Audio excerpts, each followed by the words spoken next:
اور انہوں نے بڑی دیر سے قرآن پڑھا، لیکن جیسے ان کے بچے پیدا ہوئے تو ان کو انہوں نے قرآن حفظ کرنے ڈال دیا، یعنی خود انہوں نے آوارہ گردی کی اور بچوں پہ جو ہے قرآن حفظ کا بوجھ ڈال دیا۔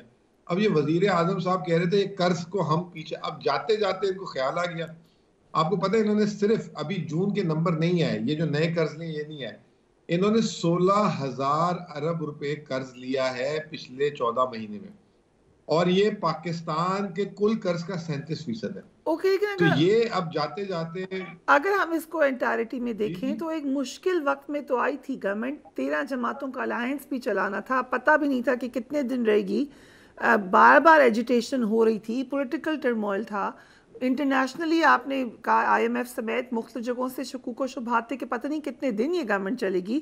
سو اس سب کے ہوتے ہوئے آئی ایم ایف معاہدہ بھی ہو گیا، فچ نے رپورٹنگ تھوڑی بہتر کی، دوست ممالک سے فنڈز بھی ٹرانسفر ہو گئے یا ہو رہے ہیں، ڈالر نیچے آ رہا ہے، فائنلی اسٹاک ایکسچینج اوپر جاری ہے، تو اب ہم کہہ تو سکتے ہیں تھوڑا سا تو کریڈٹ دے دیں ان کو۔ نہیں دیکھیں، آپ کیسے کہہ سکتے ہیں، آپ نے ڈالر کی بات کی، 180 سے 280 سے جو ہے 3 روپے، آج 276 کلوز ہوا ہے، تو مطلب کہ یہ 100 روپے گرنے کے بعد 4 روپے مضبوط ہونا آپ کی نظر میں اچھا ہے۔ پھر آپ نے کہا کہ جو ہے کریڈٹ ریٹنگ جو ہے وہ واپس سے بڑھا دی، جہاں پچھلے سال لی تھی وہاں سے ابھی بھی 2 گریڈز نیچے ہے، ٹھیک ہے جی، تو یہ کوئی اچھا کام تو نہیں کیا انہوں نے۔ آپ نے کہا دوست ممالک سے پیسے مل گئے، دیکھیں یہ ریاست کی دوستی ہے، یہ شہباز شریف کی اگر دوستی ہوتی تو ان کے 10 چکر نہ لگتے، ٹھیک ہے نا، اور انہوں نے ان کی دوستی پہ نہیں بھروسہ کیا یا ان کی تعلقات یا ان کی فارن پالیسی بھی نہیں کیا۔ آئی ایم ایف کی ایس ایل اے کے بعد انہوں نے پیسے ریلیز کیے، اور آئی ایم ایف کا ایس ایل اے کے بعد آپ کو بھی پتہ ہے کہ ہمارا کتنا کلیدی کردار ہے اور ہمیں کوئی نہیں چاہیے کریڈٹ۔ اب جو کہنے کی بات ہے نا، جو سب سے امپورٹنٹ بات ہے وہ یہ ہے کہ آیا یہ انہوں نے جو پاکستان جب لیا تھا اور واپس جو دے کے جا رہے ہیں اس سے بہتر دے کے جا رہے ہیں معاشی طور پہ، یا وہ دے کے جا رہے ہیں؟ تو ابھی میں نے ٹویٹ کیا آپ سے بات کرتے ہوئے، 11 ماہ میں 9.9% صنعت کی پیداوار منفی ہے، 11 ماہ میں۔ پچھلے سال اسی وقت جب ہم نے دیا تھا تو 11% پلس تھی، جس کی وجہ سے آئی ایم ایف نے آج رپورٹ میں ہوش ربا ایک نمبر دیا ہے کہ جب یہ حکومت میں آئے تھے تو ملک میں بے روزگاری 6.2% تھی، اس سال 8.5% ہے، اور ابھی آپ نے کہا مہنگائی میں کمی ہو رہی ہے۔ فریہ مجھے ایک بات بتائیں، 38% مہنگائی کے بعد اس سال کہہ رہے واپس 26% ہوگی، یہ تو امیر بھی اب غریب ہو جائیں گے اگر یہ اس طرح کی مہنگائی ہو رہی ہے، اور یہ اس پہ الحمدللہ ایسے لکھ رہے ہیں کہ جیسے پتہ نہیں کیا کارنامے کر دیے، اور مجھے تو سمجھ نہیں آتی کہ اس پہ کون جو ہے ان کو کریڈٹ دے گا یہ اس کارکردگی پہ، اور جس پہ انہوں نے۔ میں عامر سیاح صاحب کی طرف بھی چلوں گی، لیکن کوئکلی، کیونکہ میٹنگ میں کوئی اس حوالے سے بات ہوئی تھی کہ شاید آپ لوگ گورنمنٹ میں آ جائیں تو پھر یہ کمٹمنٹ کریں؟ نہیں، ایسی کوئی ہم بات نے نہیں یہ بولا تھا کہ یہ جو آپ نے جو پروگرام دیے یہ تو برج پروگرام ہے، اصل تو 9 مہینے کے بعد ٹیسٹ ہوگا، جو اتنے سارے قرضے دینے تو یا جو حکومت آئے گی وہ اپنا پروگرام لے کر آئے گی یا آپ کے ساتھ آئے گی، تو یہ جو ابھی ہو رہا ہے نا کچھ مارچ میں اس کا 2-3 گنا زیادہ ہوگا اور سخت پروگرام ہوگا۔ ٹھیک، رائٹ۔ سو اگر اسی کو اب آگے لے کے چلے عامر ضیاء صاحب، جو صورتحال اکنامکلی آپ بہتر تو آپ سمجھتے ہیں وہ ٹھیک ہوتی نظر نہیں آ رہی in the near future. So election تو کہہ رہے ہیں پرائم منسٹر کے ہو جائیں گے یا ان کی گورنمنٹ چلی جائے گی، لیکن کیا آپ کو لگتا ہے کہ پھر انٹرم تھوڑے لمبے عرصے کے لیے آ جائے گی؟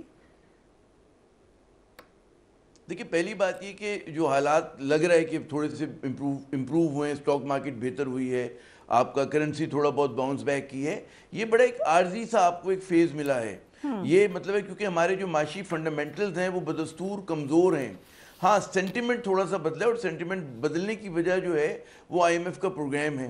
اچھا، سب سے اہم بات یہ ہے کہ ہمیں یہ آئی ایم ایف کا پروگرام جو ہے وہ انسپائٹ آف اسحاق ڈار ملا ہے یا انسپائٹ آف شہباز شریف صاحب ملا ہے، کیونکہ پاکستان کوئی چھوٹا ملک نہیں ہے، 24-25 کروڑ افراد کا ملک ہے، جوہری طاقت ہے، تو یہاں پر اکنامک ٹرموائل جو ہے وہ انٹرنیشنل پاورز کو بھی میرے خیال میں ہضم نہیں ہوگا۔ لیکن ظاہر ہے کہ پہلے کی طرح چلیں انسپائٹ آف اسحاق ڈار ہم مان لیتے ہیں کیونکہ ساگرا صاحب کی اسٹیٹمنٹس آن ریکارڈ ہے، لیکن پرائم منسٹر نے تو بڑی کوشش کی ہے کہ ملے ان کو اس معاملے میں معاملہ ٹھیک کرنے کی. آپ کہہ رہے ہیں ان پہ بھی اعتراض تھا؟ دیکھیں میں نے کہا انسپائٹ آف، دیکھیں جو کام پہلے ہمارا وزیر خزانہ اور سینٹرل بینک کا گورنر کر لیا کرتا تھا، اس کے لیے وزیر اعظم پاکستان پورے انسٹیٹیوشن کو اپنا وزن ڈالنا پڑا. ٹھیک ہے نا، پہلے یہی کام جو آپ کیونکہ ایک کہتے ہیں نا lander of the last resort ہے IMF، تو جو ہم کو جا کر آرام سے مل جایا کرتا تھا، آرام سے میری مراد یہ کہ اس طرح سے مل جاتا تھا، اس طرح رلاتے نہیں تھے کہ جی 8th اور 9th ریویو کے اندر 9th ریویو میں انہوں نے رلا دیا ہمیں. 8-9 ماہ ہوئے اور اس کے بعد پھر یہ فیصلہ ہوا کہ وہ پروگرام ڈسکنٹینیو ہوگا اور سٹینڈ بائی ارینجمنٹ دیا جائے گا. دیکھیں سٹینڈ بائی ارینجمنٹ ان معیشتوں کو دیا جاتا ہے کہ جو بالکل کہتے ہیں نا کہ ٹراما میں آ جاتی ہیں، تو یہ بالکل آخری ریزورٹ ہوتا ہے کہ ایک دم پمپ ان کرو، ان کو نکالو اس ICU سے. تو اس چکر میں آپ کو ملا. اچھا یقیناً اس میں وزیر اعظم نے اپنا کردار ادا کیا، لیکن میرا سوال یہ ہے کہ ڈار صاحب تو کہتے تھے کہ میں سب سے تجربے کار وزیر خزانہ ہوں اور مجھے IMF سے نمٹنا آتا ہے، میں مونچھوں پہ تاؤ ڈال کر بات کروں گا. پھر بعد میں وہی کہنے لگے، آپ کے بیانات آپ کو یاد ہوں گے، جی IMF ڈرامہ کر رہا ہے. جی وہ تو مجھ پہ تاؤ تو میں کہہ رہا ہوں، ہاں آنکھوں میں آنکھیں ڈال کے چلیں، تو آنکھوں میں آنکھیں ڈال کر بات کروں گا اور مطلب مجھ بھی تھوڑی سی اونچی کر لوں گا، مطلب یہی ہوا نا. تو اس کے اندر جناب پھر آپ کو پتہ چلا کہ وہ تو بالکل ناکام رہے. وہ آج کی جیو اسٹریٹجک پوزیشن کا احاطہ ہی نہیں کر سکے، کیونکہ پہلی مرتبہ ان کو درجن بھر سے زیادہ ویور ملے تھے. جب ان کی 3rd ٹرم تھی نواز شریف صاحب کی، یہ وزیر خزانہ تھے، تو پاکستان جو ہے ان کی شرائط پہ عمل نہیں کرتا تھا، تو ہمیں 13 مرتبہ جو ہے ویور ملا تھا. ٹھیک ہے نا، اس لیے ملا تھا کہ امریکن فورسز جو تھیں وہ افغانستان میں تھیں، نیٹو فورسز جو تھیں افغانستان میں تھی. آج حالات بدلے ہوئے تھے، تو ظاہر ہے کہ ڈار صاحب جب ان سے کہتے تھے کہ جی میں اپنی مرضی کی کرنسی کا ریٹ رکھوں گا، میں اپنی مرضی سے فلاں کام کروں گا، تو ظاہر ہے کہ وہ تو ان کے لیے ان ایکسیپٹیبل تھا. اگر مجھے اجازت دیں، کیونکہ ایک اس کے اوپر کامنٹ شاہ زیدی صاحب نے کیا ہے، میں چاہتی ہوں دونوں آپ ضرور سنیں. اینڈ شعیب صاحب آپ سے تو میں نے لیگل ایسپیکٹ پہ اس پہ بات کرنی ہے، لیکن کیا امپلیکیشنز ہیں، کہاں پہ ہم کھڑے ہیں، ذرا سنیں شعیب زیدی صاحب کا انالیسس. پاکستان کو اگلے 3 سالوں میں اپنے کرنٹ اکاؤنٹ کے ڈیفیسٹ کو میٹ کرنے کے علاوہ 91 ارب ڈالر پے کرنے ہیں. ہم ٹیمپریری مشکلات سے نکل چکے ہیں، مگر اگر کوئی آدمی یہ سمجھتا ہے کہ ہم نے کوئی تیر مار لیا ہے، کوئی چیز اچیو کر لی ہے، وہ نہ پاکستان کی معیشت کو جانتا ہے، نہ وہ IMF کو سمجھتا ہے. وہ صرف لوگوں کو لال بتی کے پیچھے لگا رہا ہے. اس کا کوئی تعلق پاکستان کے معاشی مستقبل سے نہیں ہے. آپ صرف ٹیمپریری کھڑے سے باہر نکل آئے ہیں، مگر آپ کی پوزیشن تقریباً وہیں کھڑی ہے اس طرف آپ جا رہے تھے، اور آپ کے پاس 91 ارب روپے کا کوئی پلان نہیں ہے آج. سو فرسٹ مزمل صاحب، آپ ایگری کرتے ہیں اس بات سے؟ دیکھیں شبر صاحب تھوڑے سے پیسے میں زیادہ ہیں اور ایسی بات نہیں ہے. دیکھیں میں تو سمپل سی جی بالکل پلان ہے، اور آپ کو ایک چھوٹی سی اگزامپل دے دیتا ہوں ود ان فیو سیکنڈس. آج اسحاق ڈار اور جو شہباز شریف صاحب نے کہا کہ ہمیں ایک دن میں 4.2 ارب ڈالر آ گیا، 2 ارب سعودی عرب سے، 1 ارب UAE سے، 1.5 ارب 1.2 جو ہے چائنا سے، یہ IMF سے آ گیا. دیکھیں بات یہ کہ 4.2 بلین یہ ہم سب کا ایگریمنٹ ہے نا، قرض ہے یہ، لیکن انہوں نے ایک سال میں صرف 8.5 ارب ڈالر کا ریمیٹنسز اور ایکسپورٹس میں لاس کر دیا. امیجن کہ اگر جہاں PTI نے چھوڑا تو اس سے بہتر کرنا چاہیے تھا، اگر وہ بھی مینٹین کر لیتے تو 8.5 ارب ڈالر ہمیں مل جاتے. تو شبر زیدی صاحب کو یہ انکارپوریٹ کرنی چاہیے چیزیں کہ ان کی نالائکی کی وجہ سے پاکستان نے بہت زیادہ نقصان کیا ہے. یہ نقصان اگر نہ کرتے ہم تو ہماری پوزیشن بہت بہتر ہوتی. تو اور پوٹینشیل تو اس سے بہت زیادہ کیا ہے، ڈبل ٹرپل کیا ہے، ہم اپنے پوٹینشیل کو یوز ہی نہیں کرتے.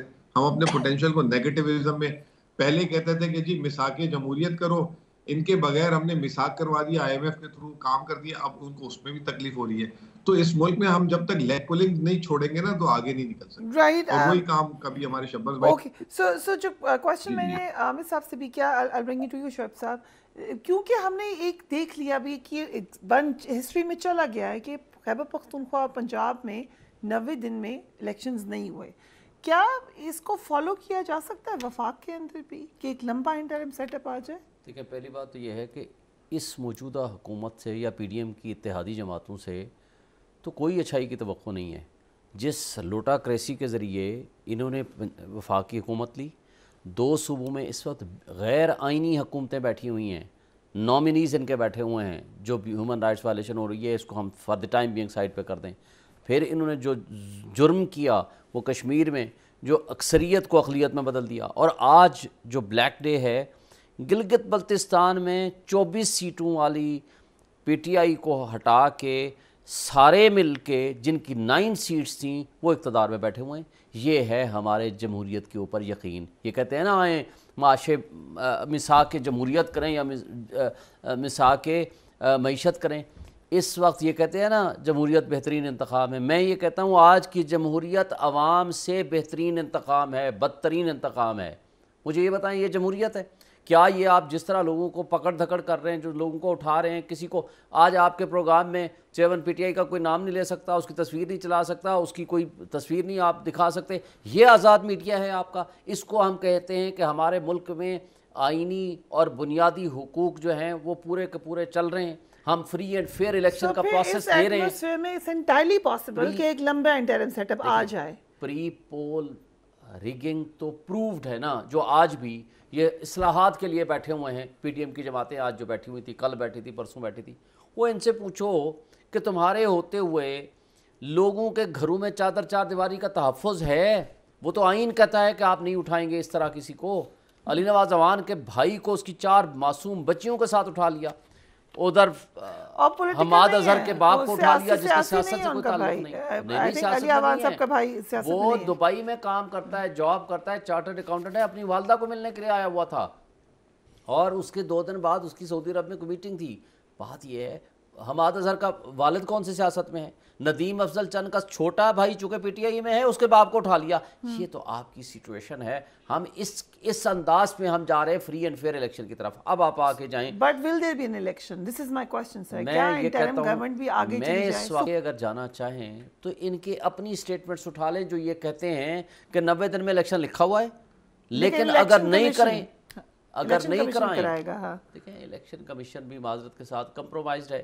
الیکشن کمیشن ایک طرف کہتا تھا ہمیں نفری اور فنڈز دیتے ہیں تو ہم الیکشن کرانے کو تیار ہیں, اگلے دن لے گئے سپریم کورٹ میں کہنے لگے کہ جناب نہیں ہم تو نہیں کرائیں گے, ہم تو فری اینڈ فیئر الیکشن نہیں کراتے. دیکھیں کل راولپنڈی کہتا ہے اور ساتھ مل جاتی ہے آپ کے الیکشن کمیشن آف پاکستان, وہ کہتے ہیں ہم نہیں فری اینڈ فیئر الیکشن کرا سکتے, فلڈز آ گئے جناب, یہ نفری نہیں ہے, بارڈر پہ جناب ایسی سچویشن ہے, ہمارے پاس فنڈز نہیں ہیں, سپریم کورٹ جو کہتا رہے گا. یہ پی ڈی ایم کے لوگ کہتے تھے نا کہ 90 دن میں الیکشن ہونے چاہیے, لیکن اگر نہ کرائیں تو آگے کچھ نہیں کہہ سکتے. اب نہیں کچھ کہہ سکیں گے, they will not have any standing کہ اس پہ بات کر سکے. سو یہ ہو سکتا ہے کہ ایک لمبا انٹرم اس بات کا امکان ہے, لیکن میرا خیال ہے کہ اس وقت ملک چونکہ ڈیفالٹ کے خطرے کے طرف چلا گیا, چونکہ آئینی ماہرین بات کر رہے تھے, میں اس میں نہیں آنا چاہتا تھا. بات یہ ہے کہ مجھے یہ بتائیں کہ ڈیفالٹ تک پہنچایا, آپ آئینی ماہر سوری معاشی ماہرین بیٹھے ہوتے, میں سوری میں غلط کہہ گیا. دیکھیں ڈیفالٹ تک پہنچایا کس نے؟ پچھلے سال تو کوئی ڈیفالٹ کا نام نہیں لیتا تھا. آج آپ کا وزیر دفاع کہتا ہے کہ ہم ڈیفالٹ کر چکے ہیں. ڈیفالٹ کو صرف for the time being delay کیا گیا ہے, ملک اس طرح چل نہیں سکتا. اس لیے میرا خیال ہے کہ اب الیکشن ایسے ہو جائے گا, کیونکہ انہوں نے $1 بلین ابھی دیا, $1 بلین دینا ہے انہوں نے انٹرم سیٹ اپ کو, $1 بلین نئی حکومت کو دینا ہے جو 3 مہینے کے بعد آئے گی. تو میرا خیال ہے کہ اس ڈر سے یہ الیکشن کرائیں گے. ان کی نیت نہیں ہے کہ یہ الیکشن کی طرف جائیں, کیونکہ آج بھی ان کو جو نظر آ رہا ہے کہ وہ پی ٹی آئی کا یہ سیاست میں مقابلہ نہیں کر سکتے, اور اس کے ڈر سے ہر حال میں الیکشن ہو جائے گا. اور اب ہر طرف ہوگا الیکشن, خواہش بھی ہے اور میری ایک رائے بھی ہے کہ ہو جائے گا. آپ کو کیا لگ رہا ہے, کیونکہ جو نام آ رہے ہیں انٹرم سیٹ اپ میں, آپ کو کیا لگ رہا ہے وہ 3 مہینے والے نام ہیں یا لمبے عرصے چلنے والے نام ہیں؟ دیکھیں پہلی تو آپ آئینی پوزیشن دیکھیں, آئین میں بالکل گنجائش نہیں ہے, یا تو 60 دن میں انتخابات ہوں گے یا 90 دن میں ہوں گے, ڈیپینڈنگ کہ اسمبلی اپنی مدت پوری کرتی ہے یا 1-2 روز پہلے ڈیزولو کر دی جاتی ہے, پہلی بات. اچھا پھر یقیناً ہمارے ہیں کیونکہ اتنی زیادہ لوگوں نے دکھ اٹھائے ہیں کہ بھئی پنجاب کے اور کے پی کے الیکشن ہونے چاہیے تھے 90 روز میں, نہیں ہوئے, تو لوگ جو ہیں شک و شبے میں ہیں. لیکن میں سمجھتا ہوں جب وفاق کی بات آئے گی اور پورے ملک میں عام انتخابات کی بات آئے گی تو اس میں کوئی اور راستہ نہیں ہے. اگر آپ کو پاکستان کی معیشت کو مضبوط بنیادوں پہ کھڑا کرنا ہے تو اس کے لیے صاف شفاف انتخابات پہلا قدم ہوں گے. اچھا بہت سارے لوگ یہ قیاس آرائی کر رہے ہیں فریہ, جو آپ جس اس تناظر میں بات کر رہی ہیں, کہ آپ کو کیئر ٹیکر سیٹ اپ میں جو نام ہوں گے ان کو دیکھ کر اندازہ ہوگا کہ یہ 3 ماہ کے لیے آئے ہیں یا وہ 6 ماہ یا سال یا اس سے زیادہ کے لیے آئے ہیں. اچھا ایک اور بھی خیال ہے, میں اسپیکولیشن ہی کی اگر بات کروں, بعض لوگ یہ بھی کہہ رہے ہیں کہ جی جو 4-5 منسٹریز ایسی ہوں گی کہ جن کا تعلق معیشت سے براہ راست ہوگا. فائنینس کی منسٹری ہوگی, انرجی کی ہوگی, پرائیویٹائزیشن کی ہوگی, انڈسٹری, کامرس. اس میں مضبوط قسم کی ٹیم لائی جائے اور ایسی ٹیم ٹیکنوکریٹس کی لائی جائے کہ اگر وہ بہتر ہو, یہ میں کہہ رہا ہوں کہ کہیں پہ بیک آف دا مائنڈ خیال ہوگا یا ہے کہ وہی جو ہے وہ آگے بھی اس تسلسل کو برقرار رکھنے کے لیے کام کرتی رہے. اور بعض لوگ یہ بھی کہہ رہے ہیں کہ جی ایسی منسٹریز میں جہاں پر پاکستان کی معیشت کا سوال ہے ان سے آپ سیاستدانوں کو دور رکھیں, کیونکہ پتہ چلتا ہے کہ جی سیاستدان جب آ کے ان کا کہیں پہ بس چلتا ہے تو پی آئی اے میں مزید بھرتی کر دیتے ہیں, ریلوے میں اپنے لوگ بٹھا دیتے ہیں, اسٹیل مل کا کباڑا کر دیتے ہیں. تو بہت ضروری ہے اس چیز کی ہے کہ آپ کے پاس ایسے لوگ آ کے بیٹھیں کہ جن کا کوئی اور سیاسی مفاد نہ ہو اور وہ اپنی کہتے ہیں سیاست کو آگے بڑھانے کے لیے. تو سیاستدان ہی بولتا ہے عامر صاحب, اپنی کانسٹیچوئنسی میں تو وہی جاتا ہے جو لوگ ڈرائنگ روم میں بیٹھے ہوئے ہیں, انہوں نے کیا عوامی فیصلے کرنے ہیں. How can you give this whole thing مجھے آپ یہ بتائیے جن کا تعلق ہی نہ ہو اپنی کانسٹیچوئنسی سے یا اپنی پالیٹکس سے. فریہ جن لوگوں کا تعلق تھا, تو آپ کے خیال میں یہ جو ہماری معیشت کا بیڑا غرق ہوا تو کون اس کا ذمہ دار ہے؟ یہ جو پاکستان میں اتنی لوٹ مار ہوئی اور قریب تعداد ہے, وہ ایک بار کہتے ہیں اور ایسی بات کرتے ہیں کون سا ہمارے فائنانس منسٹر پچھلے گزرے ہیں جو ڈائریکٹلی الیکٹڈ تھے؟ اسد عمر صاحب تھے. دیکھیں یہ بالکل بہت اچھا پوائنٹ ہے آپ کا, کیونکہ آپ کا بہت اچھا پوائنٹ ہے فریہ کہ 47 سے لے کر آج تک جتنے بھی فائنانس منسٹر ہیں وہ ٹیکنوکریٹ رہے ہیں. مگر بعض ٹیکنوکریٹس ایسے ہیں کہ جب وہ کسی الیکٹڈ پارٹی کے ذریعے آتے ہیں تو ان کی پارٹی میں بات نہیں سنی جاتی, یا پھر اسحاق ڈار جیسے آتے ہیں کہ جو سیاست زدہ ہو چکے ہوتے ہیں. ٹھیک ہے نا, تو بات یہ ہوتی, حفیظ شیخ صاحب جب بنے تھے پیپلز پارٹی کے دور میں فائنانس منسٹر, ان کی سوچ کچھ ہوتی تھی, پارٹی کچھ اور سوچ رہی ہوتی تھی. تو اس طرح کے ہمیں کنٹرڈکشن بہت مرتبہ ملے ہیں. تو ایمپاورڈ جو ٹیم ہوتی ہے وہ نہیں ہے. اچھا یہی آپ دیکھیں کہ حفیظ شیخ جب منسٹر تھے, ایسا سیٹ اپ لایا جائے جو کنسسٹنسی لے کے آ جائے اکانومی میں. یہ بات تو ہو رہی ہے, آپ نے بھی سنی ہے, میں نے بھی سنی. بہت ضرورت ہے, بہت ضرورت ہے. آپ یہ دیکھیں پرائیویٹائزیشن سب سے زیادہ کس دور میں ہوئی؟ مشرف صاحب کے دور میں ہوئی, اور حفیظ شیخ بھی اس وقت پرائیویٹائزیشن کے منسٹر ہوا کرتے تھے. اس کے بعد دیکھیں کہ آپ کی پرائیویٹائزیشن کا پورا پروگرام جو تھا وہ سیاست کی نظر ہو گیا. پی آئی اے کو کرنے کی کوشش کی تو پتہ چلا مظاہرے شروع ہو گئے, اور اس کے بعد پی آئی اے نے کتنا نقصان کیا قوم کا.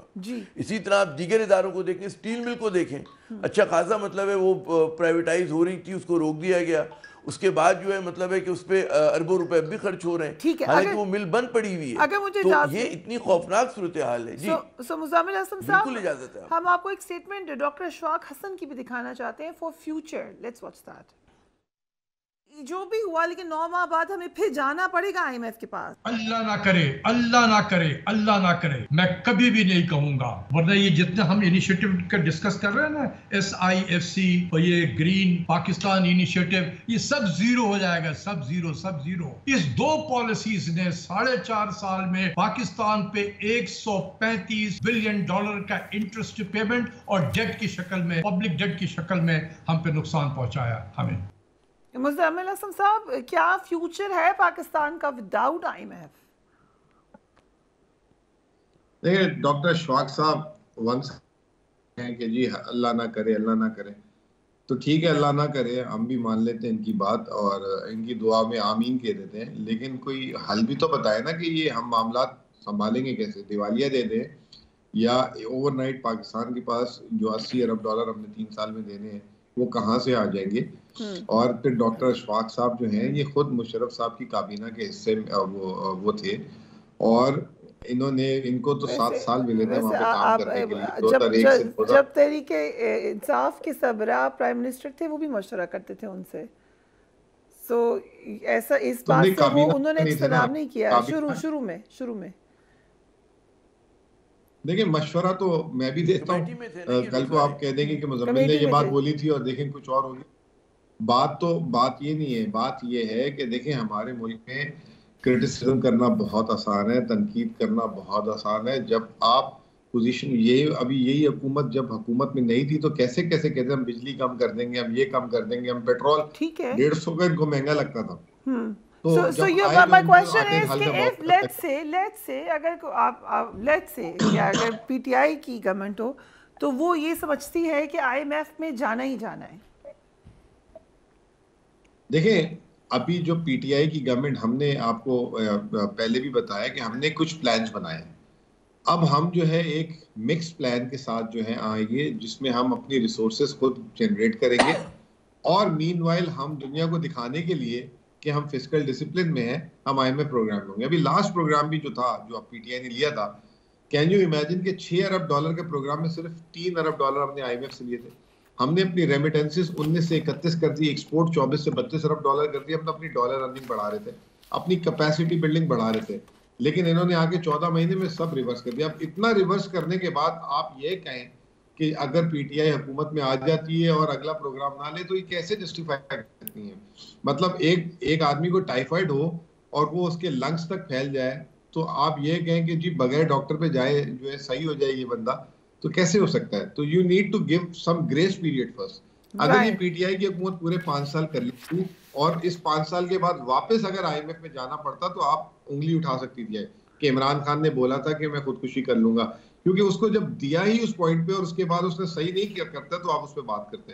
تو یہ ہمیں تھوڑا سا گریس دینا چاہیے, grace period to the politicians, اور جو ہے اس طرح سے نہیں کرنا چاہیے جس طرح ابھی شبر صاحب نے کہہ دیا پاکستان کا کچھ نہیں ہونا, اشفاق صاحب کہہ رہے ہیں اللہ نہ کرے اللہ نہ کرے. بھائی تو پھر آپ لوگ بتائیں بھی تو صحیح کہ کرنا کیا ہے, کرنے کا کچھ بتاتے نہیں ہیں. یہی کوشچن ہے کہ کرنا کیا ہے. دس از the most important question. Muzammil صاحب thank you so much for joining اس. ہم بریک لیتے ہیں, اس کے بعد جو معاملات ہیں خاص طور پہ تحریک انصاف کے چیئرمین کو لیگلی طور پر شعیب صاحب اس پہ روشنی ڈالیں گے. We will talk about it right after break.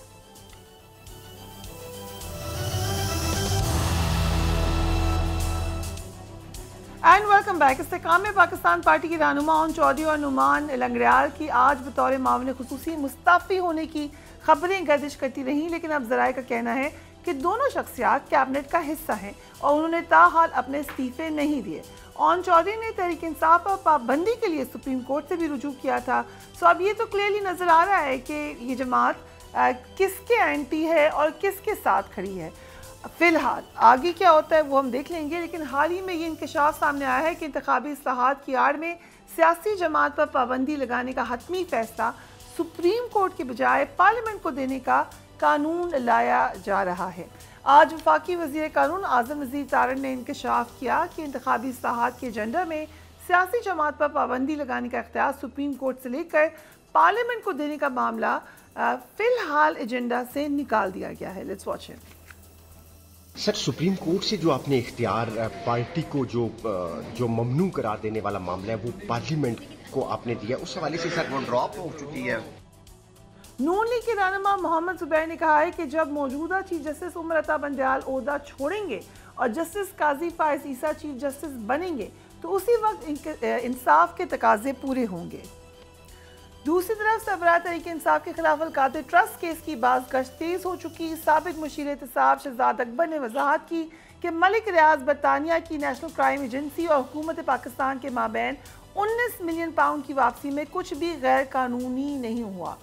Shoaib Shaheen صاحب, اتنا سیدھا معاملہ تو نہیں ہے. خود آپ پی ٹی آئی کے فارمر منسٹر آ کے شہزاد اکبر صاحب کو برا بھلا کہتے ہیں, پھر وہ یہاں پہ موجود بھی نہیں ہے. سو از اٹ ایز سمپل کہ کچھ معاملہ غلط ہی نہیں ہے؟ دیکھیں, پہلی بات تو آپ کو ایک بات بتا دوں, موجودہ حکومت نے جو طوفان کھڑا کیا ہوا ہے نا, یہ فیڈرل کیبنٹ کا فیصلہ تھا. جی, کیبنٹ کے فیصلے کو موجودہ کیبنٹ جب تک ریورس نہیں کرے گی that will be treated that کہ انہوں نے اس کو کنسنٹ دے دی ہے.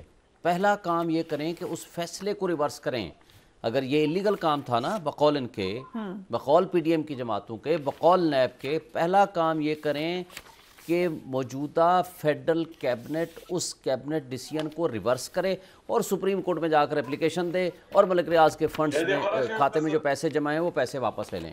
پہلا کام یہ کرنے والا ہے. نمبر 2, نیب لاء کے تحت جو کلیکٹیو ڈیسیژن ہوتا ہے کیبنٹ کا, اس میں کرمنلٹی آپ نہیں نکال سکتے. That is the collective decision by the cabinet. 2, تیسری بات, یہ معاہدے کو پبلش کیوں نہیں کر دیتے؟ معاہدہ تو کیبنٹ کے پاس موجود ہے نا. صرف کیبنٹ کے لوگ خود بتا رہے ہیں کہ ہمیں تو پتہ ہی نہیں تھا, ہمیں تو کہا گیا کہ بس آپ اس پہ کر دیں. آپ اس کیبنٹ کی بات کر رہے ہیں. کانفیڈینشیلٹی کی بات تھی نا. موجودہ کیبنٹ کے پاس, یہ کہتے ہیں نا انلیگل کام ہوا ہے, موجودہ کیبنٹ کے پاس اور نیب کے پاس وہ اوریجنل ایگریمنٹ NCA کا اور ملک ریاض فیملی کا وہ موجود ہے. اس کو آ کے پبلش کر دیں. اس میں کیا ہے, کیا حکومت پاکستان کو پیسے جانے تھے یا پاکستان میں پیسے آنے تھے جو کہ اس ایگریمنٹ کے مطابق وہاں جمع ہونے تھے؟ یہ بڑی سمپل سوال ہے. اس ایگریمنٹ کو تو انہوں نے پبلش ہی نہیں کیا ابھی تک. وہ جو ایگریمنٹ ہے that is the essence of the issue. اصل تو وہ چیز ہے جس کو واضح کیا ہے شہزاد اکبر نے. وہ لے آئیں آج بھی پبلش کریں, اس کو بتا دیں کہ اس میں کیا لیگلٹی ہے. تو انہوں نے دی تھی نا, شہزاد اکبر نے دی تھی. دیکھیں شہزاد اکبر نے ایک سمری پیش کی, اس کے بعد وہ سارا اس کے اندر چونکہ کانفیڈینشلٹی دسمبر 2019 میں اس وقت کے جو پرائم منسٹر تھے انہوں نے کیبنٹ کو ایک بند لفافہ دکھایا, پھر انہوں نے کہا ان ڈاکیومنٹس کی آپ منظوری دیتے ہیں. ایسے ہی ہوا تھا. میرے نالج میں زیادہ نہیں ہے لیکن میں جو آپ کو بتا رہا ہوں نا, اور اس وقت کے جو معاملے خصوصی تھے شہزاد اکبر, انہوں نے National Crime Agency Bahria Town اور اسٹیٹ ریکوری یونٹ کے درمیان اس معاہدے کی منظوری دی. So how is he not then connected and how is it so simple? میں آپ کو بڑا سمپل اس لیے بتا رہا ہوں, دو باتیں ہیں. پہلا تو جیسے آپ کو کہہ دیا کیبنٹ اس کو ریورس کر دے. دوسرا آپ کو بتا رہا ہوں جو ایسنس آف دی ایشو ہے, پیسے واپس آ جائیں گے, جا کر کے سپریم کورٹ سے پیسے واپس لے لیں اگر یہ لیگل ہے. دوسرا جو اصل بات ہے وہ جو ایگریمنٹ ہے ملک ریاض اور بحریہ ٹاؤن اور اس کے درمیان این سی اے کے درمیان, وہ کدھر ہے؟ جب تک اس کے کنٹینٹس یہ پبلش نہیں کرتے تو یہ الزام کیسے لگا سکتے ہیں؟ رائٹ. وہ اس کو لے آئیں, وہ کہیں کہ دیکھیں یہ تو حکومت پاکستان. اس میں تھا کیا, انہوں نے کہا کہ اگر حکومت پاکستان سمجھتی ہے کہ ہمارا پیسہ منی لانڈرنگ کے ذریعے گیا ہے تو آ کر کے یہاں مقدمہ دائر کریں. اگر مقدمہ آپ یو کے میں دائر کریں گے تو پھر آپ کو پیسے ملیں گے, اور اگر آپ نہیں کریں گے اور اگر آپ ثابت کر پائیں گے کہ یہ آپ کے پیسے یہاں سے چوری کر کے لے گئے ہیں تو پھر آپ کو پیسے ملیں گے اسٹیٹ آف پاکستان کو.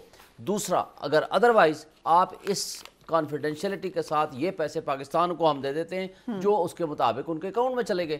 اب بات یہ ہے کہ اگر اس میں انلیگلٹی ہے تو آج یہ پیسے ریکور کر لیں.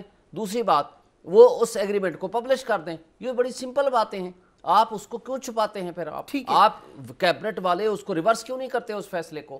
رائٹ. لیکن اس میں گرفتاری ہو سکتی ہے خان صاحب کی. دیکھیں میرا نہیں خیال, باقی تو کرنے میں تو کچھ بھی کر سکتے ہیں. اس میں بیل پہ پہلی بات ہے بیل میں ہیں وہ, let the court has to decide, اور وہ کوآپریٹ کر رہے ہیں. انہوں نے سارا ریکارڈ جو کچھ ان کے پاس تھا وہ ان کو دے دیا. ان کے پاس جو ریکارڈ تھا انہوں نے ایکسیس کر لی, تمام منسٹرز کو بلا لیا اس وقت کے, سب نے اپنی سٹیٹمنٹس دے دی. اس میں کسی قسم کا کوئی ابہام نہیں ہے اس کیس میں. Right. So Mahmood Jan Baba Sahib, thank you so much for being on the programme.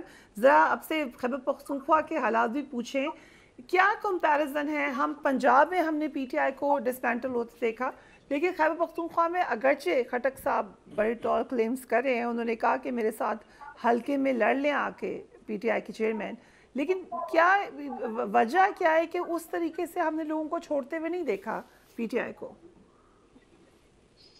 جی ہاں شکریہ. بات یہ ہے کہ یہاں پہ صورتحال تھوڑی سی ڈفرینٹ ہے. یہاں پہ ہمارے ہاں ایک روایتی مسئلہ ہے کہ جب کسی کو چھوڑ کے جاتے ہیں تو اس کے لیے کوئی بہت بڑی وجہ ہونی چاہیے, اور جب بندہ مشکل میں ہو تو اس کو چھوڑتے ہوئے شرم آتی ہے. تو میں نے جتنے بھی لوگوں سے بات ہوئی ہے تو ایک تو ان کو کوئی ایسا الٹرنیٹ نہیں مل رہا کہ جس کی وجہ سے فوری طور پہ ان کو کوئی فائدہ نظر آئے, اور اگر وہ فائدہ اتنا بڑا بھی ہو کہ وہ پی ٹی آئی کے کارکن کے ووٹ کو بھی چھوڑ کے چلا جائے اور پارٹی کو بھی چھوڑ کے چلا جائے اور لوگوں کی باتیں بھی سنتا رہے کہ عین وقت پہ اس نے پارٹی چھوڑ دی جب پارٹی مشکل میں تھی. تو یہ دو تین چیزیں ہیں کہ لوگ اسے کنسیڈر کر کے اپنی جگہ پہ اس وقت موجود ہیں. ان پہ مشکلات ہیں, وہ مشکلات کا ذکر بھی کرتے ہیں, وہ اپنے گھر پہ پڑھنے والے چھاپوں کا بھی ذکر کرتے ہیں. اس کے علاوہ وہ اپنے حوالے سے پریشر کی بھی بات کرتے ہیں. لیکن اس لیے بہت بڑی تعداد میں لوگ نہیں جا رہے کہ میں نے آپ کو 2-3 ریزنز بتائیں کہ ان کے پاس اس وقت خیبر پختونخوا کی حد تک ایسا کوئی بڑا آپشن نہیں ہے ان کے سامنے کہ جس کو وہ جوائن کریں اور ان کو اسی طرح فائدہ ہو جیسا کہ 2018 میں کچھ لوگوں کو یعنی خود پی ٹی آئی میں آتے ہوئے ہوا تھا. اس وقت ایسی کوئی صورتحال نہیں ہے. پرویز خٹک صاحب تھے, پرویز خٹک صاحب کے حوالے سے یہ ایک سٹوری آئی تھی اور لوگ اس پہ یقین بھی کر رہے تھے کہ ماضی میں انہوں نے 10 سال میں بہت اچھے طریقے سے کھیل کھیلا, لیکن اب میرا خیال ہے کہ بہت کچھ بدلا ہوا ہے. پرویز خٹک صاحب اکیلے اتنے زیادہ اسٹرانگ ثابت نہیں ہو رہے جتنا کہ وہ پارٹی کے اندر تھے. کچھ لوگوں نے آپ سے بھی ڈسکس کیا ہوگا جن کو کالز کر رہے ہیں خٹک صاحب, وہ کیونکہ کھل کے بھی بات کی جاتی ہے خیبر پختونخوا میں. میرے خیال سے سیاست میں فرق یہ ہے پنجاب کی سیاست میں اور خیبر پختونخوا میں کہ لوگ کھل کے بات بتا دیتے ہیں, کچھ چھپاتے نہیں ہیں. سو ایک طرف میں بالکل ٹھیک کا آپشن کی بات ہے. دوسری بات یہ بھی کہی جا رہی ہے کہ کیا ہم اب یہ اخذ کر سکتے ہیں کہ اس وقت پرویز خٹک صاحب جو سمجھا جا رہا تھا کیونکہ ظاہر ہے وہ فارمر چیف منسٹر ہیں, دوبارہ ان کے چیف منسٹر ہونے کے بعد 2/3 ملی خیبر پختونخوا میں پی ٹی آئی کو, لیکن جو ان کی اسٹرینتھ سمجھی جا رہی تھی وہ نہیں ثابت ہوئی ہے. میرا خیال آپ دیکھیں نا, اس وقت پرسٹک صاحب کے پاس توڑنے کے لیے میدان کون سا ہے؟ وہ پی ٹی آئی سے لوگ توڑیں گے, یا وہ جمعیت علماء اسلام سے, یا عوامی نیشنل پارٹی سے. باقی پارٹیوں کے لوگ تو اس کے پاس آ نہیں رہے. پی ٹی آئی کے اندر سے کوئی انہیں جوائن نہیں کر رہا. اتنی بڑی تعداد میں ابھی تک جو خبریں ہیں, جو ہماری بات چیت ہوئی ہے, اور ان لوگوں سے بھی بات چیت ہوئی ہے جن کے ساتھ ان کے رابطے ہیں, ان میں سے بھی کچھ لوگوں سے بات ہوئی ہے, تو انہوں نے کہا کہ ایک ایسے وقت میں ہم پارٹی کو اس حالت میں جب چھوڑ کے جائیں گے تو ہمارے پاس کوئی ویلڈ ریزن ہونا چاہیے. یہ سختی ہے, یہ گزر جائے گی, لیکن ہم وہی پختونولی کا ایک کوڈ آف یہاں کا ہے نا, ایتھکس ہے, کہ اس میں وہ لوگ جب چھوڑ کے جاتے ہیں تو ان کو یہ احساس ہوتا ہے کہ لوگ آئندہ نسلوں کو بھی یہ یاد دلائیں گے کہ فلاں شخص جو ہے وہ مشکل میں چھوڑ کے چلا گیا تھا. تو یہ ایک مشکل ہے ان کے لیے. دوسری بات یہ کہ پرسٹک صاحب بھی ابھی تک لوگوں کو اتنا کنونس نہیں کر پائے کہ ان کے پاس کیا ہے جو لوگوں کو وہ آفر کریں. سنا ہے انہوں نے گارنٹی دی ہے کہ میں جیت جاؤں گا, آپ بھی جیت جائیں گے, ایسی بھی بات ہوئی ہے بات کرتے وقت؟ میرا خیال ہے کہ اگر وہ اپنے حلقے تک جیت جائیں تو یہ تو میرے خیال میں یہ ممکن ہے, کیونکہ میں ان کے حلقے میں کچھ وقت میں نے ابھی پچھلے دنوں ہی گزارا ہے. اس حلقے میں ہر شخص ان کو جانتا ہے, لیکن ایک بات اور بھی ہے کہ وہ حلقہ اس وقت پورا کا پورا تقسیم ہے. ایک طرف پرسٹک ہے اور ایک طرف پی ٹی آئی کا کارکن ہے, تو وہ دونوں برابر ہیں, وہ 50-50 ہیں. اس میں آپ یہ نہیں کہہ سکتے کہ کون جیتے گا.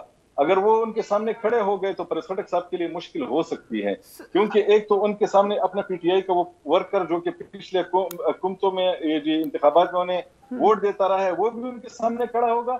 اور جتنی بھی ایسی پارٹیاں ہیں, مسلم لیگ وہاں پہ ہے, اس کے علاوہ پیپلز پارٹی کے بھی کچھ ووٹ ہیں وہاں پہ, ان کے فارمر منسٹرز وہاں پہ رہے, جمعیت علماء اسلام کا وہاں پہ ہولڈ ہے, اس کے علاوہ باقی جماعت اسلامی کے بھی وہاں پہ ووٹ ہیں, اور عوامی نیشنل پارٹی کے ووٹ ہیں, کافی زیادہ ووٹ ہیں. تو اگر وہ سب تقسیم ہو کے ان کے سامنے کھڑے ہوتے ہیں تو پھر یہ بڑی انٹرسٹنگ صورتحال آپ بتا رہے ہیں پختونخوا کی.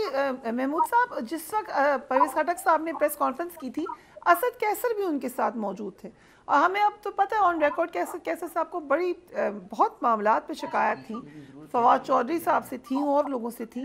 اس وقت وہ کدھر ہیں, کس کے ساتھ ہیں؟ صاحب کہیں بھی نظر نہیں آ رہے. میں آپ کو بتاؤں کہ یہاں پر پی ٹی آئی کی قیادت جو ہے اس کی ایک بڑی تعداد یا تو وہ سلیپنگ موڈ میں چلی گئی ہے. ان کے سامنے 2-3 باتیں ایسی ہیں کہ وہ فوری طور پہ کہیں موو نہیں کر سکتے. ایک تو کوئی ایسی پارٹی نہیں ہے جو انہیں افورڈ کر سکے, یہ وہاں پہ جا سکیں. دوسری بات یہ ہے کہ اگر یہ چھوڑ کے جاتے ہیں تو اپنے حلقے میں جو ان کا اپنا ووٹر ہے, جو کہ ان کی پارٹی کا ووٹر تھا, وہ ان کے سامنے جب کھڑا ہوگا تو وہ پھر کس کو کنونس کر کے اپنے لیے ووٹ لیں گے. باقی پارٹیوں کی وہ جو تقسیم صورتحال ہے, وہ جس بھی جماعت میں جائیں گے تو ان کی پرانی جماعت کے ووٹ اس سے زیادہ ہوں گے. تو ایک ایسی صورتحال میں اسد کیسر صاحب کیا کوئی بھی ہو, ان کے پاس صرف ایک ہی نام پہ یہاں پہ ووٹ ملتا ہے جو ان کے پارٹی کے سربراہ ہیں.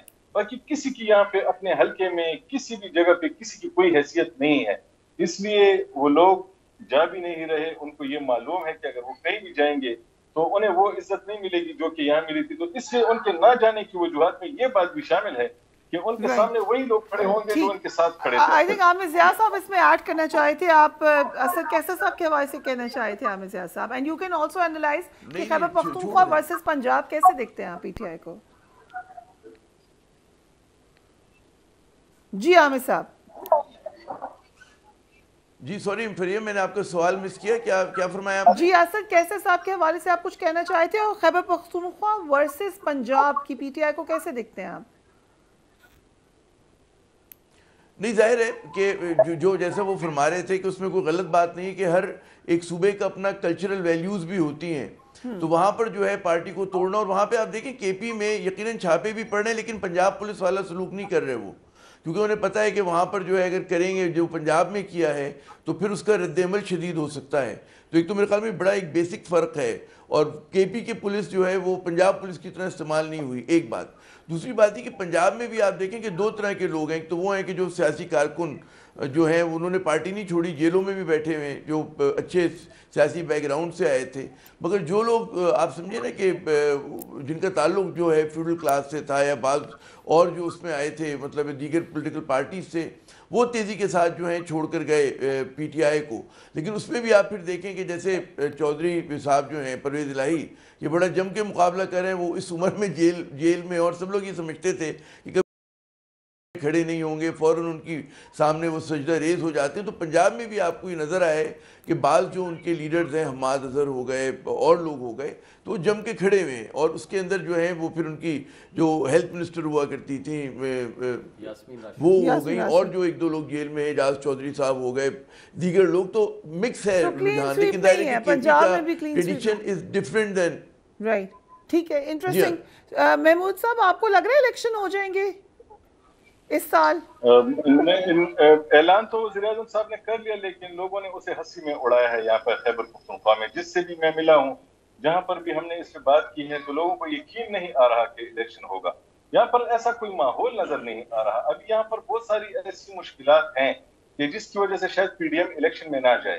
اس کے لیے ابھی میدان اتنا صاف نہیں ہے، ووٹر اس کے پاس اتنا زیادہ شاید نہیں ہے کہ جب تک وہ مکمل طور پہ ملیں گے نہیں آپس میں، وہ الیکشن نہیں جیت سکتے. اور اس وقت وہ آپس میں دست و گریبان ہیں. آپ دیکھیں گورنر ہاؤس جو ہے وہ اس وقت ایک وہ پاور ہاؤس ہے وہاں یہاں کا، تو وہ مولانا فضل الرحمان صاحب کے پاس ہے. اور پی ڈی ایم کی جتنی باقی جماعتیں ہیں وہ سب کے سب اس کے سامنے کھڑی ہیں، اور وہ باہر کھڑے ہو کے ان کے خلاف نعرے بازی کر رہی ہیں. تو پی ڈی ایم کے لیے مشکل صورتحال ہے، کیونکہ مولانا صاحب کو یہ حصہ دے کہ باقی لوگوں کو انسیکیور کر دیا گیا ہے.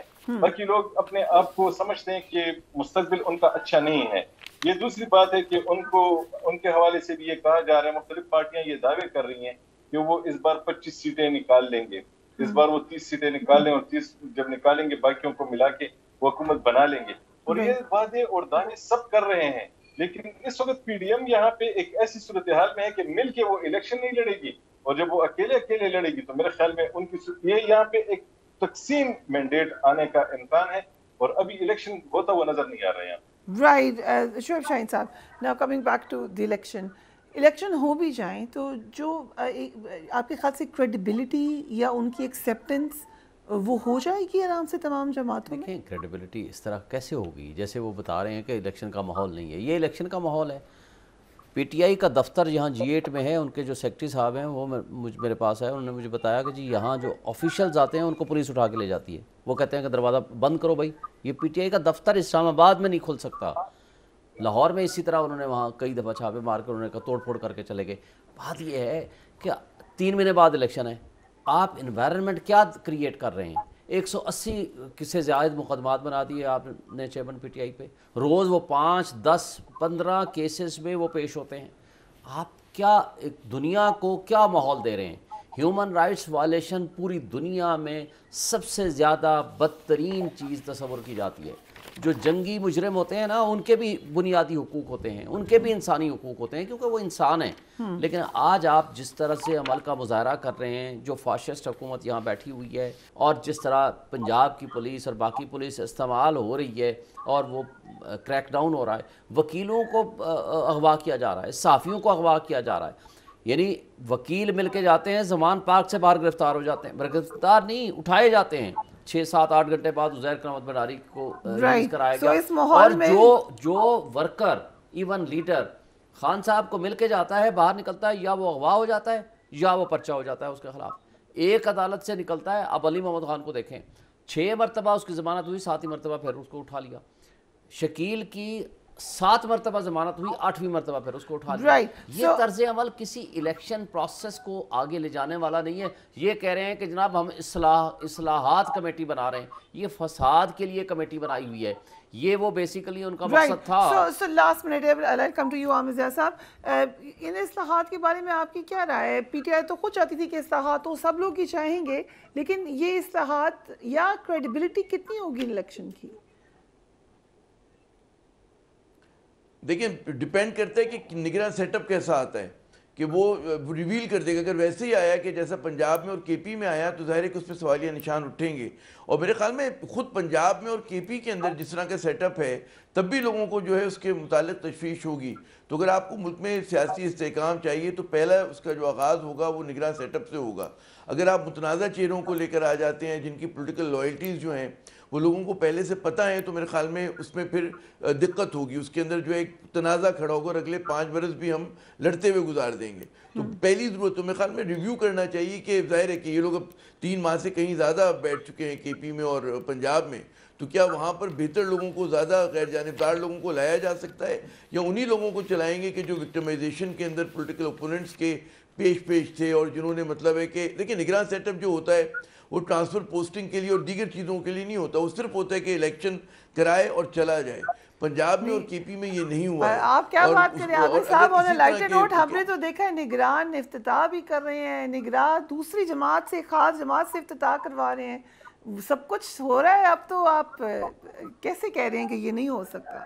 جی میں یہی عرض کر رہا ہوں کہ اب وہ مشکلیں کہ اتنی پڑی مجھ پر کہ آسا ہو گئی تو آپ ہنسیں روئیں، یہ رد عمل کی بات ہے. واقعی ہنسی بھی آنی چاہیے کہ جو میجورٹی پارٹی ہوتی ہے وہ مائنورٹی بن جاتی ہے، مائنورٹی جو ہے وہ میجورٹی بن جاتی ہے.